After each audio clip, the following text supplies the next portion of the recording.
Pada hari ini, anak Muhammad Fatih Azuli bin Muhammad Faizal dari kelas 6 Usman akan menyampaikan tafsirah yang bertajuk di penghujung Ramadan.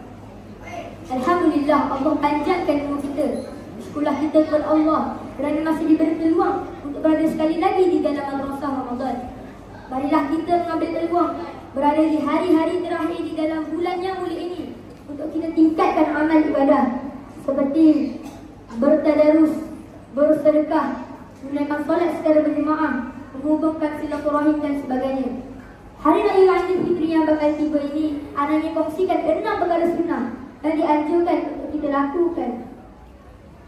Yang pertama, mandi sebelum menunaikan solat sunnah Hari Raya Aidilfitri. Yang kedua, menjamah makanan sebelum menunaikan solat Hari Raya Aidilfitri. Yang ketiga, bertakbir pada Hari Raya Aidilfitri. Bertakbir pada Hari Raya Aidilfitri termasuk dalam sunnah yang agung yang kita lakukan pada hari raya. Dasarkan firman Allah di dalam surah Al-Baqarah ayat 185. Bismillahirrahmanirrahim. Walitukmilul 'iddata walitukabbirullaha 'ala ma hadakum wa la'allakum tashkurun.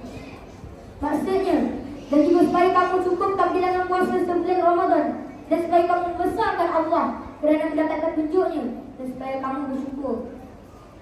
Waktu bertakbir pada hari raya Aidilfitri bermula sejak malam hari raya sehingga imam masuk ke tempat solat untuk menunaikan solat sunat hari raya Aidilfitri. Yang keempat, ucapan tahniah dan selamat.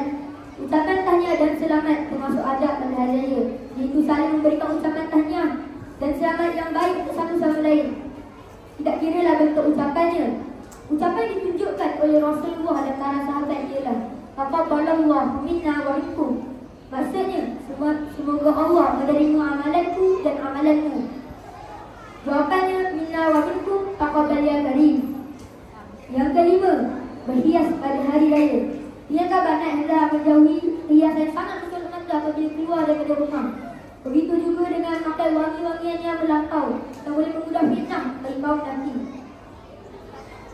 Yang keenam, melalui jalan yang berbeza ketika pergi menunaikan solat sunat hari raya Aidilfitri, itu untuk mengeratkan silaturahim dan menunaikan ukhuwah dalam Islam.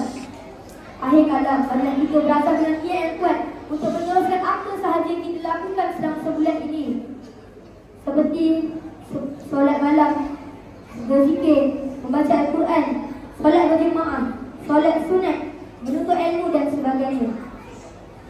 Sebelum anak habiskan tazkirah pada hari ini, anak ingin mengajak kita sama-sama membaca Qunut Nazilah sebagai tanda soliditas kita terhadap rakyat Palestin. Walaupun kita bergembira menyambut Hari Raya Aidilfitri, jangan kita lupa saudara kita di sana. Kita berdoa sebagai tanda mengingat mereka. Sedia? 1, 2, 3. Allahumma inna nas'aluka